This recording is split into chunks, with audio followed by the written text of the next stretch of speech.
यशोमती मैया के नंद लाला। कौन है आप? मुझे आपसे भय लग रहा है। आप मेरे भैया नहीं हो सकते। सही कहा तूने।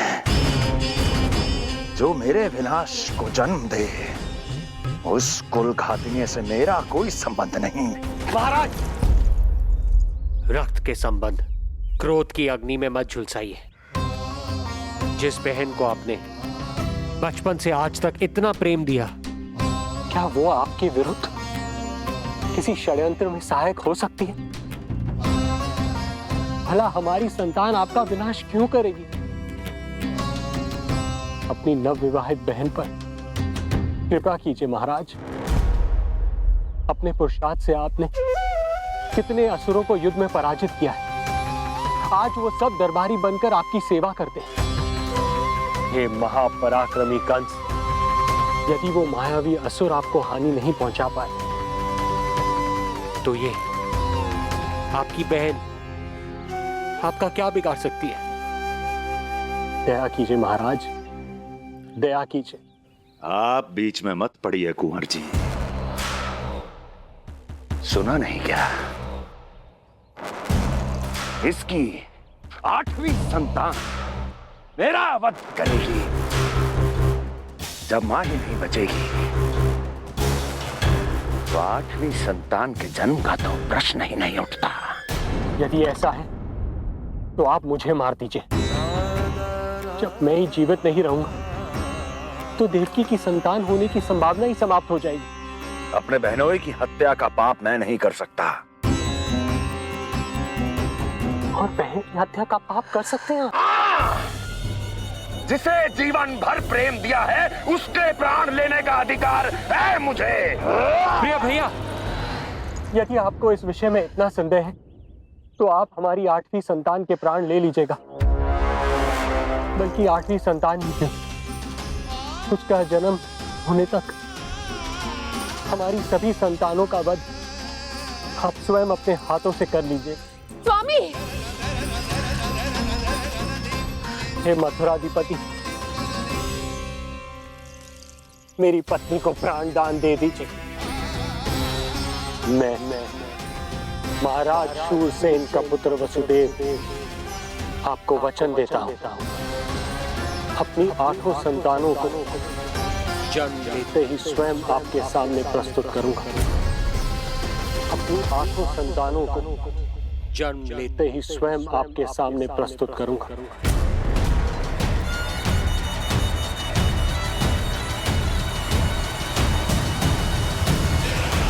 बधाई हो कुंवर जी। अपनी पत्नी के प्राण बचाने में आप सफल हुए, किंतु आपकी संतानें इतनी भाग्यशाली नहीं होंगी। वचन स्मरण रहे।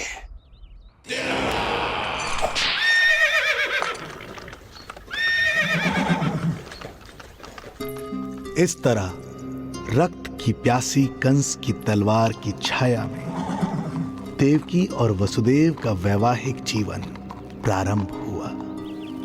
जब कंस की निर्ममता और वसुदेव के वचन का ये दुखद समाचार गोकुल पहुंचा, तो हे नारायण, अर्थात राजा वसुदेव यदि कंस के सामने गिड़गिड़ाते नहीं तो रानी देवकी के प्राण चले जाते। हाँ नंदराज, और अब वो दोनों कंस के महल में हैं, किंतु वो महल भी उनके लिए किसी बंदीगृह से कम नहीं है।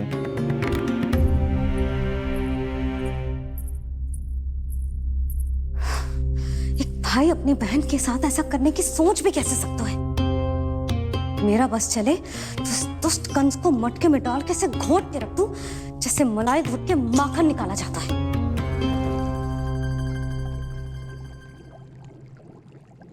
ना, माखन ना, जे कंस तो कीड़ा है। इसे तो पटक पटक के ऐसे मारना चाहिए जैसे कीड़ा निकालने के लिए धान के गट्ठर को पटका जाता है।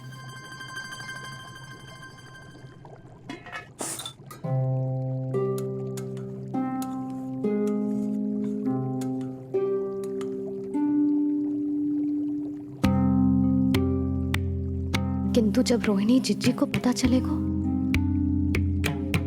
तो वो तो अपने आप को ही दोष देंगे, क्योंकि बालक ना होने के कारण उन्होंने ही वसुदेव जी को राजकुमारी देवकी के साथ दूसरा विवाह करने पर विवश किया था। हे ईश्वर, जिस सुख के लिए रोहिणी जिज्जी ने पत्नी जीवन का सबसे बड़ा त्याग किया था, जब उन्हें पता चलेगा कि वही सुख उस क्रूर कंस ने छीन के मटिया मेट कर दिया है,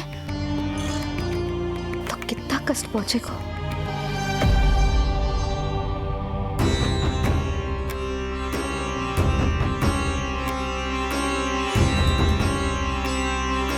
रोहिणी जीजी,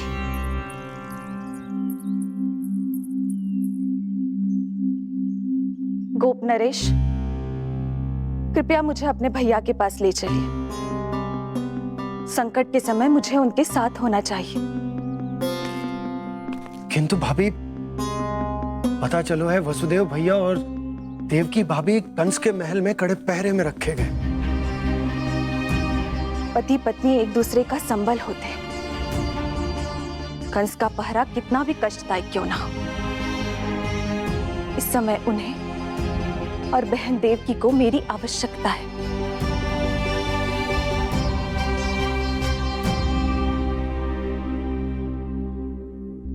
ये मेरी विवशता है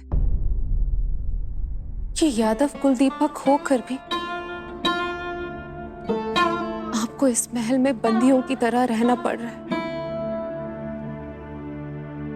और मैं कुछ कर भी नहीं पा रही। काश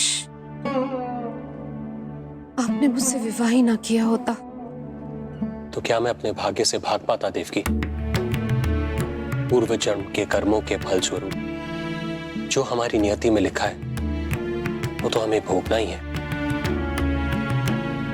श्री हरि क्या करते हैं, कब और क्यों करते हैं, ये दुख हमारे जीवन में किस उद्देश्य से आए हैं, इन रहस्यों का पता लगा पाना हम मानवों के लिए संभव नहीं है देवकी।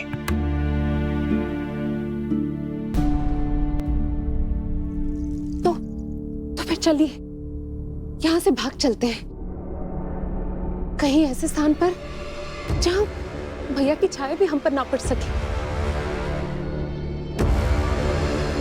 नहीं प्रिय, कंस के गुप्तचरों की दृष्टि हम पर अवश्य होगी, और मैं ऐसा कोई कार्य नहीं कर सकता जिससे तुम्हारे जीवन पर कोई संकट आए। और मैंने उन्हें अपनी सभी संतानों को सौंपने का वचन भी दिया है।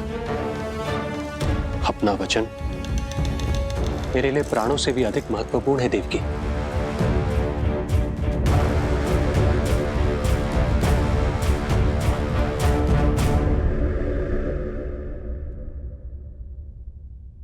राजन, राजकुमारी, गोकुल से रानी रोहिणी और गोपराज नंद पधारे हैं।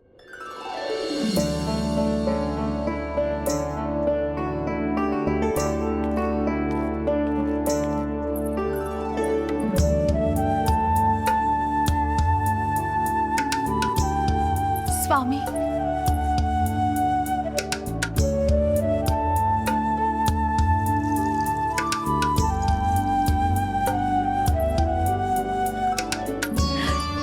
बहन, दीदी,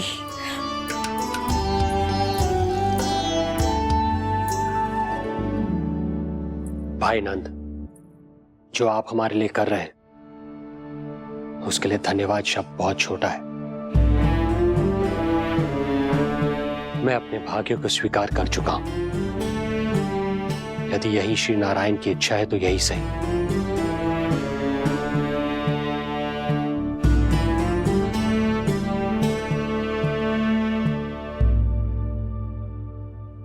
भाई नंद, इस समय मथुरा का वातावरण अनुकूल नहीं है, आपको जाना चाहिए। यशोदा भाभी भी चिंतित हो रही होंगी, उनसे कहिएगा हम यहां सुरक्षित हैं अभी तक।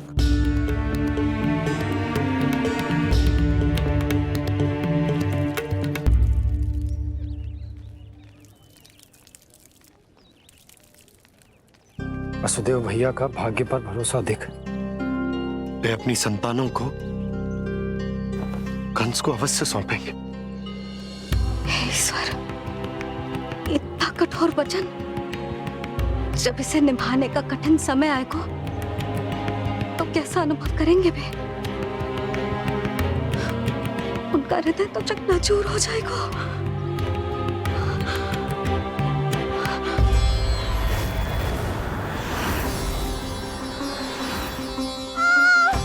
सब्र से सब ठीक हो जाएगा।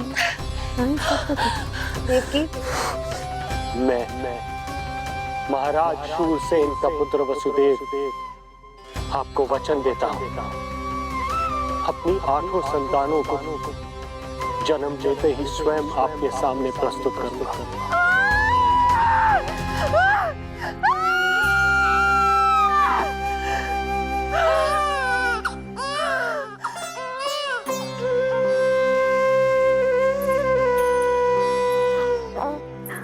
बधाई हो स्वामी, आपको पुत्र रत्न प्राप्त हुआ है।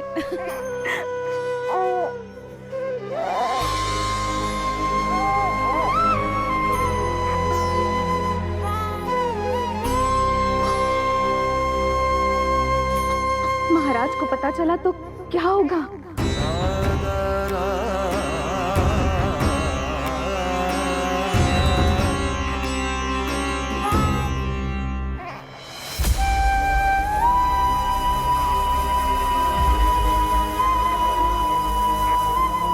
अपने पुत्र को इन हाथों में थामना।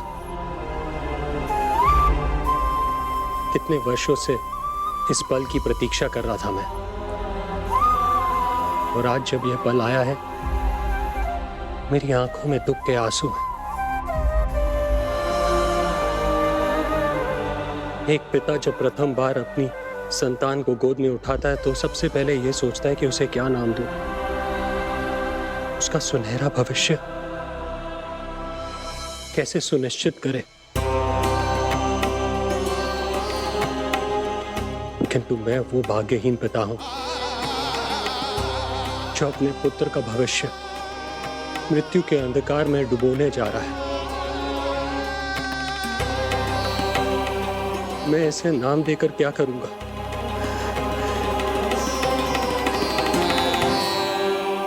क्या आपके वचन का महत्व आपके पुत्र के प्राणों से अधिक है स्वामी?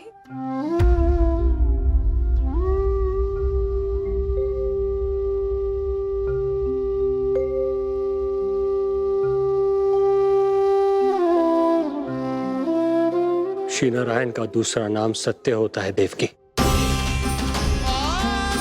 तुम ही कहो, मैं श्री नारायण से विमुख कैसे हो जाऊं? मुझे अपना वचन निभाना ही होगा। हृदय के टुकड़े टुकड़े क्यों ना हो जाए, मुझे इसे कंस तक ले जाना ही होगा।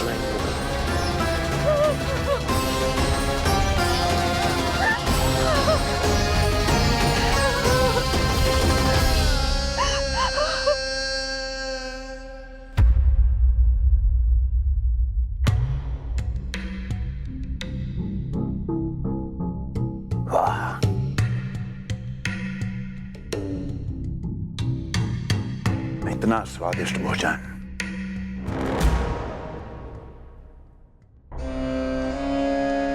किसी विशेष इच्छा की पूर्ति के लिए मुझे सम्मोहित तो नहीं करना चाहती?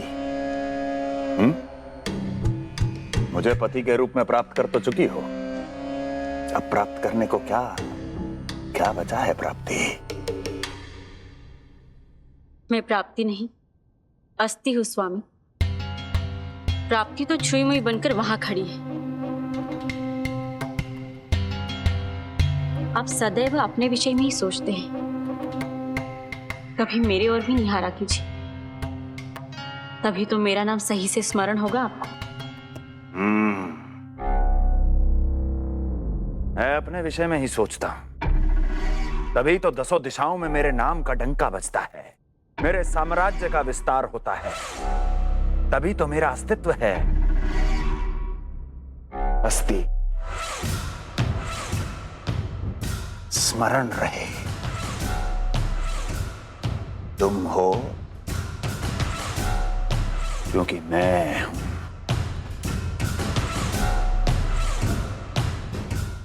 वन में यदि सिंह न हो तो उसके आश्रिति पर गीदड़ भी आक्रमण कर देते हैं।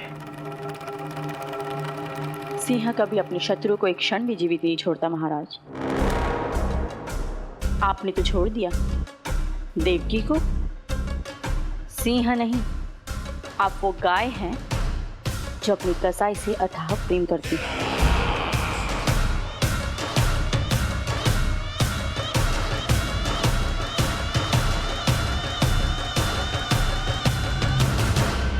सभी संतानों को जन्म लेते ही मेरे पास लेकर आएगा,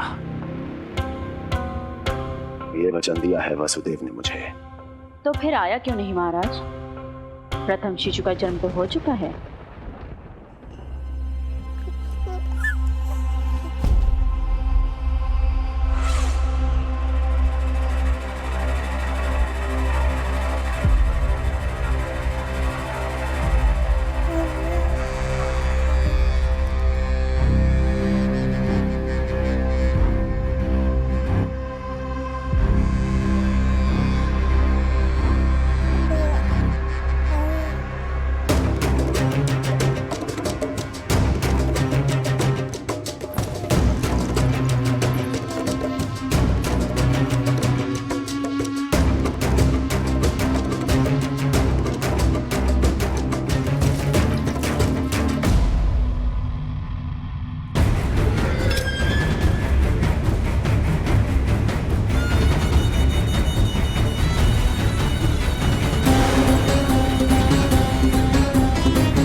पिछड़े कुल के यादव अपना वचन मिथ्या नहीं होने देते महाराज।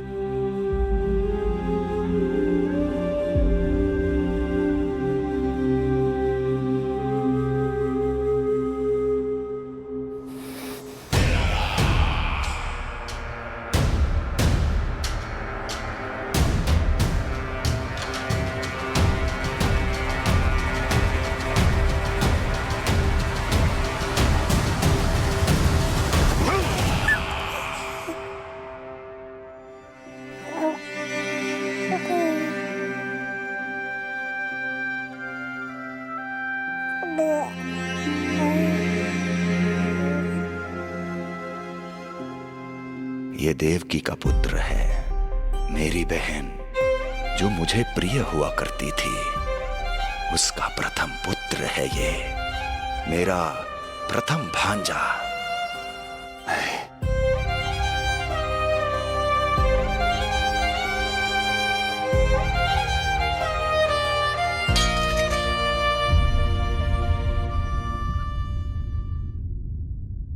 इसे वापस ले जाइए कुंवर जी।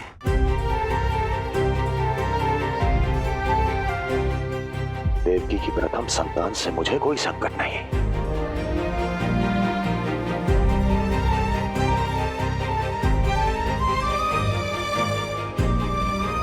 और आपको क्या लगता है कुंवर जी कि मैं कोई राक्षस हूं क्या?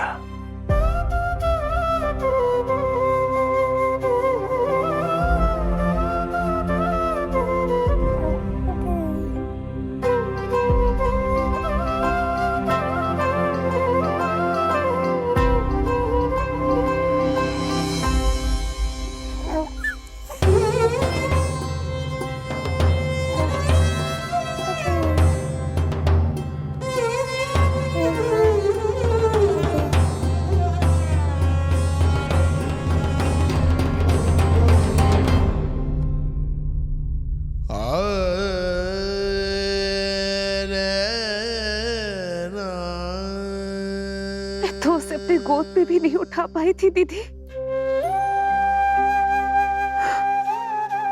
उसका वो सुकुमार मुख मेरी स्मृति से जा ही नहीं रहा। वो वो मधुर रुदन अभी तक मेरे कानों में गूंज रहा है। मैं तुम्हारी पीड़ा का अनुमान लगा सकती हूँ देवकी। मैंने उसे जन्म नहीं दिया था, फिर भी मेरे कान अभी तक उसके रुदन की ध्वनि सुन रहे हैं। क्योंकि ये अपनी माओ को पुकार रहा है। तुम्हारे भैया ने हमारे पुत्र को प्राणदान दे दिया देवकी।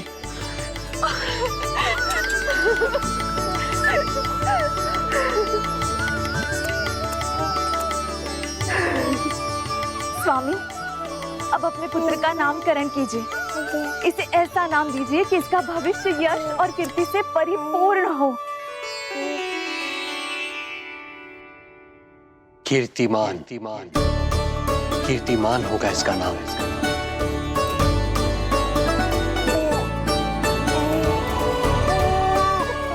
कीर्तिमान।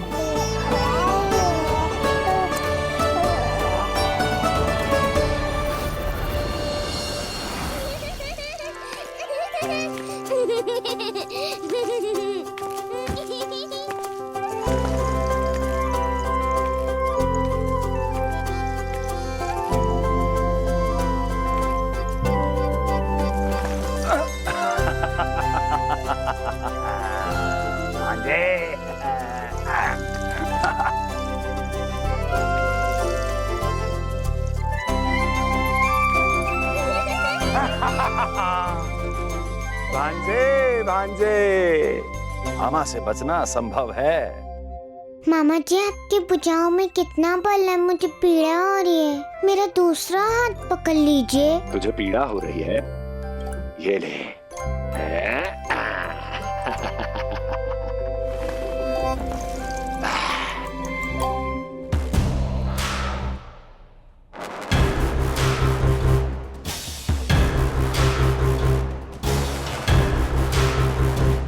नारायण नारायण।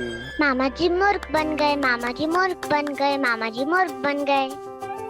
इतना दुस्साहस! जा खेल। अब मामा जो है देवर्षि के साथ मंत्रणा करेंगे। जा खेल। क्योंकि अत्यंत महत्वपूर्ण ना हो तो देवर्षि हमारे द्वार पर आने का कष्ट नहीं उठाएंगे। कहिए देवर्षि, कैसे आना हुआ? मैं तो बस आपको ये अद्भुत कमल पुष्प भेंट करने आया था महाराज। इसे देखते ही मुझे आपका स्मरण हुआ था। मानो ये मुझे पुकार कर कह रहा हो, मुझे महाराज कंस के पास ले चलिए। इसमें तो कुछ भी विशेष नहीं है देवर्षि। इसमें 8 पंखुड़ियां हैं महाराज, और 8वीं पंखुड़ी सबसे विशेष है। यदि विश्वास न हो तो आप स्वयं गिनकर देख लीजिए। आप मेरा उपहास कर रहे हैं देवर्षि। आप गिनिए तो सही महाराज। 1 2 3 4 5 6 7 8। क्या आप निश्चित रूप से कह सकते हैं कि यही 8वीं पंखुड़ी है? विचार कीजिए महाराज। क्या आप बिना किसी शंका के कह सकते हैं कि कौन सी पंखुड़ी पहली है और कौन सी 8वीं? क्या आप पूर्ण विश्वास के साथ कह सकते हैं कि कौन प्रथम है और कौन अंतिम? फिर चाहे वो पंखुड़ी हो या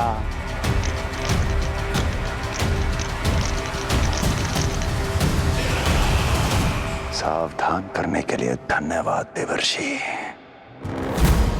कंस के साथ धोखा करने वाले को अति भीषण दंड मिलेगा। भविष्य में ऐसी कल्पना मात्र से ही मेरे शत्रु भय से कांप उठेंगे। मथुरा नरेश, मैं तो मात्र पंखुड़ियों की बात कर रहा था। यदि आपने कुछ और समझ लिया है तो उसका उत्तरदायित्व मेरा नहीं है। नारायण नारायण।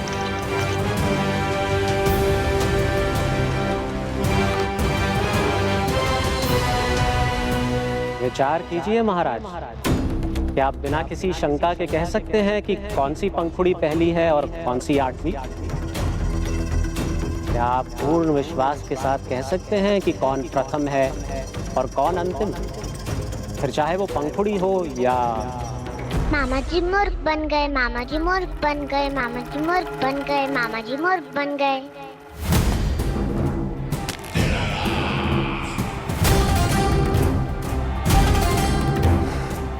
कंस को कोई मूर्ख नहीं बना सकता।